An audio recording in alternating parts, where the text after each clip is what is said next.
जय श्री श्रीमन्नारायण। कल हम लोगों ने जाना कि भगवान श्री राम देवी सीता को वन जाने से रोकते हुए कहते हैं कि देवी, वन गमन की आज्ञा मेरे लिए हुई है, आपके लिए नहीं।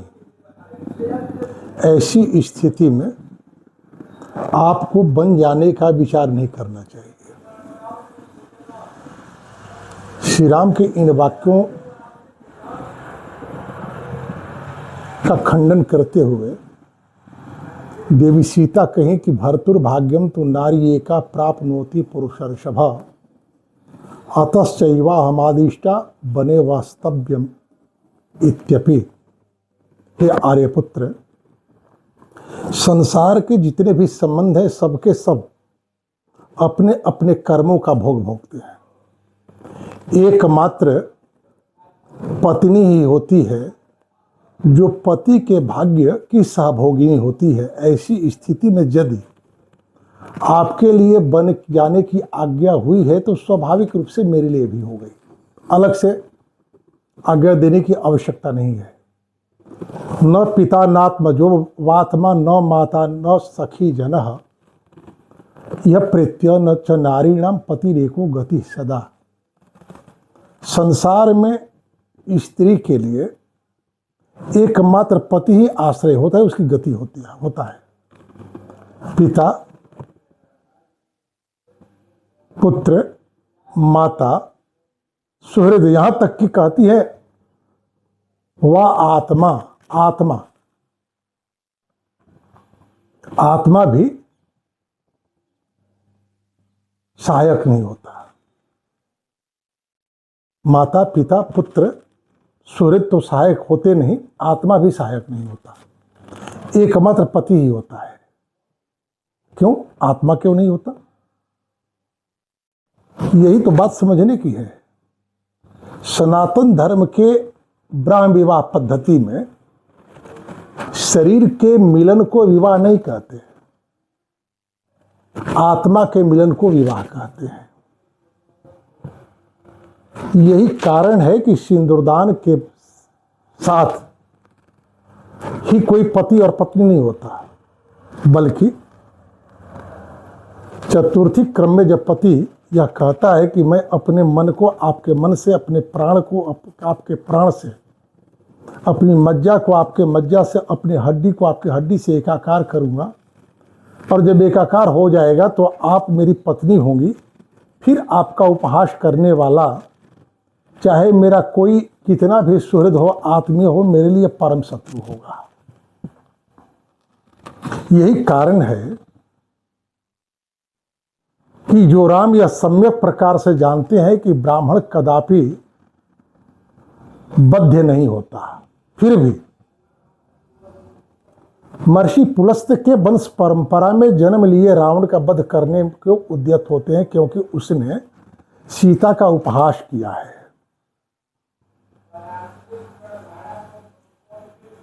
भगवान विष्णु के लिए ब्राह्मण से अधिक पूज्य कोई नहीं होता। देवर्षि नारद से गर्ग संहिता में भगवान श्री कृष्ण कहते हैं, हे ब्राह्मण देवता, मैं संसार के प्रत्येक प्राणियों का देवता हूं, परंतु मेरे देवता तो ब्राह्मण हैं। भगवान विष्णु के हृदय पर पदाघात करने वाले महर्षि भृगु के प्रति भगवान विष्णु का क्या उद्गार है देखा जा सकता है। लेकिन पत्नी का उपहास करने के कारण ही ब्राह्मण कुल में जन्म लिए हुए रावण का वध श्री राम करते हैं। विवाह दो आत्माओं का मिलन होता है। जहां आत्मा पृथक पृथक हो वहां विवाह का कोई अर्थ नहीं है। यही कारण है कि सप्तपदी के बाद हमारे ब्राह्म विवाह पद्धति में यह व्यवस्था है। वर कहता है, तव चित्तम मम चित्तम वाचम एक मना विशस्वा। चित्त के धरातल पर हम और आप एक होकर के एक ही बात कहें और सुने। यदि ऐसी स्थिति हो तो फिर जो आज वर्तमान समय में वैवाहिक क्षरण की स्थिति बन रही हो कैसे बनेगी? अब आप पूछेंगे कि ऐसी स्थिति बनेगी कैसे? तो भार्या त्रिवर्ग करणम शुभशील युक्ता शीलम शुभम च भवति लग्न वसेन तस्या। जिस लग्न में प्रथम स्पर्श पूर्वक विवाह होता है, सिंदूरदान होता है, उस लग्न के गुण और धर्म किसी भी स्त्री के शील का निर्माण करने में सहायक होते हैं। इसलिए वैवाहिक लग्न का सम्यक प्रकार से विचार करना चाहिए। आज दुर्भाग्य है, पश्चिम देशों की सभ्यता के आने से हम उसके साथ अनुगमन करने लगे, अनुसरण करने लगे। इवेंट तो बड़ा भव्य होता है, लेकिन वैवाहिक चेतना नहीं आ पाती। परिणाम आपके सामने है। कहती है भगवती सीता, न पिता नात्मनो नात्मजो वात्मा न माता न सखी जनः यह प्रत्यच नारी नाम पति रेको गति सदा। इसलिए ईर्ष्या रोषम बहिष्कृत्य मुक्त शेषाभिवोदकम न य माम वीर विश्रब्ध पापम मई न विद्यते। हे आर्यदेव, मेरे भीतर कोई पाप नहीं है, इसलिए मुझे छोड़ने का विचार आप छोड़ दें। जिस तरह निर्जल क्षेत्र की यात्रा करते समय कोई पथिक जल प्यास लगती है, जल जो ढो रहा होता है जल पीता है, जल फेंकता नहीं, आगे जल मिलेगा या नहीं। इसलिए आप ईर्ष्या और रोष का परित्याग कर कर मुझे साथ ले लें। ईर्ष्या नारी को शारीरिक दृष्टि से कमजोर कहा गया है।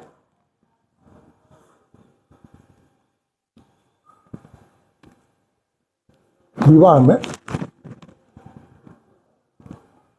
कन्या कहती है, उत्सव भोग स्त्रियों का स्वभाव है, आभूषण आदि के प्रति उनका लगाव होता है, आप मुझे वंचित नहीं करेंगे। तो नारी मन सुविधा चाहता है। सुविधापूर्ण स्थिति यदि एक स्त्री को प्राप्त हो तो दाम्पत्य की अनुकूलता होती है। विषम परिस्थितियों में दाम्पत्य की अनुकूलता क्षरण की आशंका प्रबल होती है। तो कहती है सीता जी कि आप इस बात की ईर्ष्या छोड़ दें कि मैं एक स्त्री होकर इतना साहसपूर्ण निर्णय कैसे ले रही हूं। आपकी अवज्ञा मैं कर रही हूं आपके दृष्टि में, इसलिए आप रोष का परित्याग कर दें।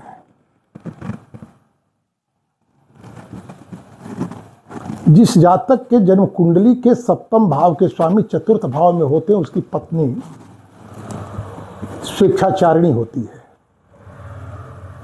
और श्री राम के कुंडली के सप्तम भावाधिपति शनि चतुर्थ भाव में तुला राशि के हैं। स्वेच्छाचारिणी का अर्थ यह होता है कि अपनी पति के आज्ञा को आंख बंद कर करके स्वीकार नहीं कर सकती जब तक उसका विचार उसे स्वीकार करने की सम्मति न दे। तो यदि सीता ऐसी हैं तो उसके लिए राम के ग्रहों की स्थिति है। आप इस बात का रोष छोड़ दें और मुझे साथ ले लें। ठीक उसी तरह जैसे विषम यात्रा पर जाने वाला पथिक पिए हुए जल का परित्याग नहीं करता। सामान्यतः यह मर्यादा है कि संध्या का जल और पीने से बचा हुआ उच्छिष्ट जल श्वान मूत्र की तरह हो जाता है,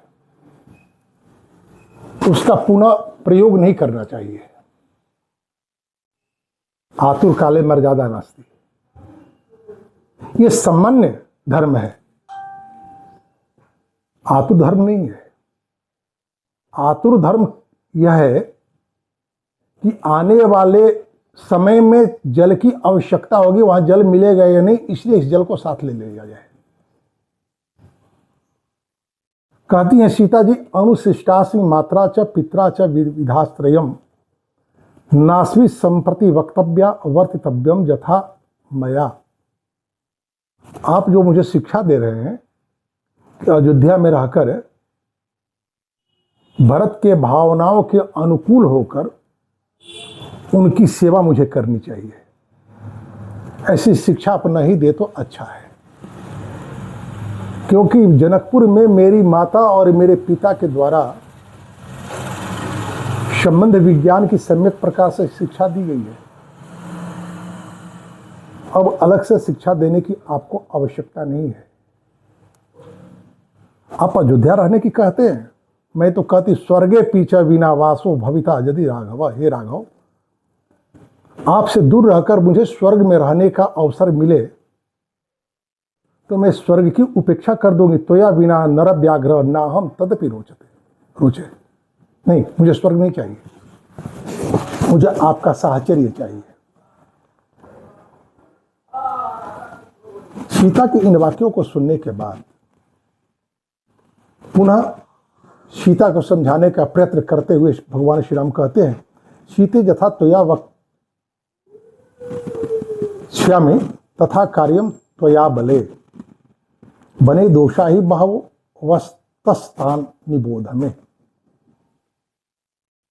हे अबले, हे भीरू, हे कमजोर, आप मेरी बातों को माने। वन में रहने से अनेक दोष की संभावनाएं बनती हैं। देवता नाम पितृणाम च कर्तव्यम विधिपूर्वकम प्राप्ता नाम अतिथि नाम च नित्यशः प्रतिपूजनम। एक तो वन में संसाधन का अभाव होता है, स्वयं भोजन संग्रह के लिए प्रयत्न करना होता है, और जो संग्रह किया जाता है वो पर्याप्त है या नहीं इसका विचार किए बिना देवता और पितरों का पूजन तो करना ही होता है। नित्य आने वाले अतिथियों की भी सेवा करनी होती है। अब तो बात आपको समझ में आ गई होगी। जो ब्राह्मण वेश में आया था रावण अतिथि बनकर,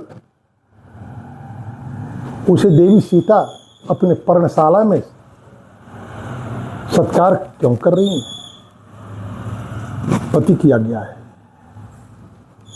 कि वन में आने वाले अतिथियों की सेवा की जाती है।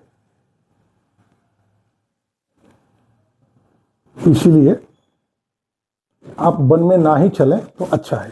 सीता जी कहते, पति ही ना तुझा नारी साथ न सा सक्षति जीवितुम कामम अवेधम एवं विधम राम त्वया मम निदर्शितम। आपने पहले ही निर्देशित किया है कि पति से दूर रहने की स्थिति में स्त्रियां जी नहीं पाती, क्योंकि उनकी सारी भावनाएं पति के साथ जुड़ी हुई होती हैं। अथापि जो महाप्राज्ञ ब्राह्मणानाम मया श्रुतम पूरा पितृगृहे सत्यम वस्तव्यम में बने। छोड़िए इन सारे तर्कों को, प्रारब्ध को तो आप अस्वीकार नहीं करेंगे।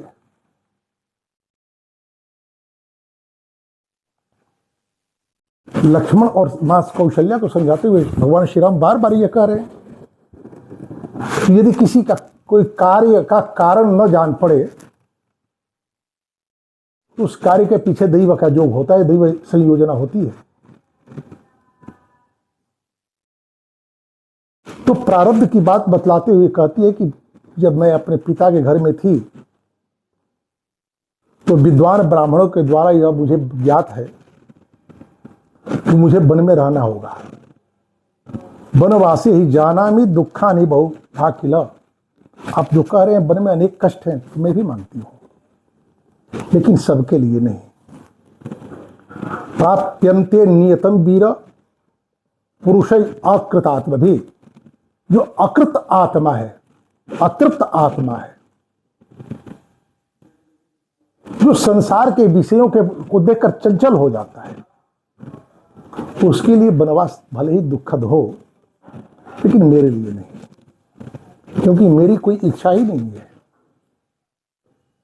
मैं तो जैसे ही आपके साथ मेरा विवाह हुआ, आपकी इच्छा में मैं अपना इच्छा डाल दी। हम और आप दोनों के प्राण तो एक हो चुके हैं, फिर हमारी कोई अलग से इच्छा नहीं है। ऐसी स्थिति में मन में दुख होगा, इस बात को चिंता आप अपने मन से निकाल दें। किम त्वामन्यत वैदेह पिता में मिथिलाधिप राम जामातरम प्राप्य स्त्रियम पुरुष विग्रहम। आप मुझे अबला कह रहे हैं, ठीक है, मैं अबला हूं। वेदवती के रूप में जब सीता जी भगवान विष्णु को प्राप्त करने के लिए तपस्या कर रही होती हैं, रावण के द्वारा उनका स्पर्श किया जाता है। वो स्वयं कहती हैं कि रावण शारीरिक रूप से स्त्री किसी दुराचारी पुरुष का शमन करने में, प्रतिकार करने में समर्थ नहीं होती। तो मैं शारीरिक रूप से कमजोर हूं, लेकिन आप तो कमजोर नहीं है। जनकपुर में मेरे विवाह के लिए जो स्वयंवर की प्रतिज्ञा की थी महाराज पिता जनक ने, उस प्रतिज्ञा को किसी ने पूर्ण नहीं किया, आपने ही पूर्ण किया था। धनुष की डोरी चढ़ाने की बात कौन करे, आपने धनुष ही तोड़ डाला था। विश्व के सारे राजाओं के बीच में आप एकमात्र वीर पुरुष थे, तो क्या केवल शरीर से थे?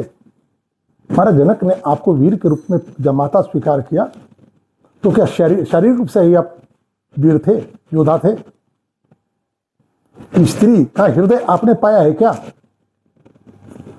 अरे प्रभु, मैं कह रही हूं, द्युमत सेन सुतम वीर सत्यवंतम अनुव्रतम सावित्रीम इवमा विद्धि त्वम आत्मा वश भर्तिनी। आपको मेरी सुरक्षा की चिंता नहीं करनी है, मैं तो आपकी सुरक्षा करने के लिए जा रही हूं। जैसे राजच्युत महाराज द्युमत सेन के पुत्र सत्यवान को जमलोक से लौटा कर लाई थी सावित्री, क्योंकि एकमात्र उनकी अनुवर्तिनी थी, तो मैं भी आपकी अनुवर्तिनी हूं। जब तक कोई स्त्री अपने पति के प्रति अनन्य भाव से अनुवर्तिनी होती है, उस पति का अपकर्ष कोई नहीं कर सकता, कोई नहीं कर सकता। उदाहरण एक नहीं अनेक हैं। जालंधर की कथा हम सभी जानते हैं। जालंधर दुर्धर्ष दैत्य है, उसके आतंक से सारी प्रजा आहत है, फिर भी कोई उसका कुछ बिगाड़ नहीं सकता, क्योंकि उसकी पत्नी वृंदा जो है अपने पति की अनुवर्तिनी है। प्रजा वर्ग की रक्षा के लिए भगवान विष्णु को